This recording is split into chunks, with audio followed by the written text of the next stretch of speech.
Magkikilaw pa ako guys ng ito, bugiw to? Bugiw. Ito po yun, binabad po sa suka. Pipigaan po natin. Pipigaan ko po.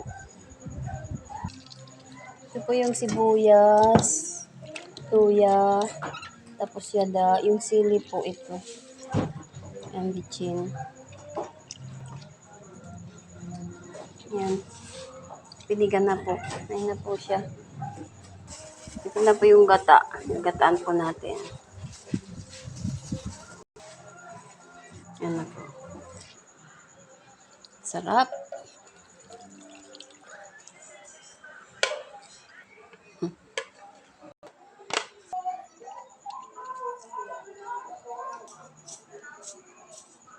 Tara po guys, yung ikinilaw ko. Ito po yung ulam ko ngayong gabi.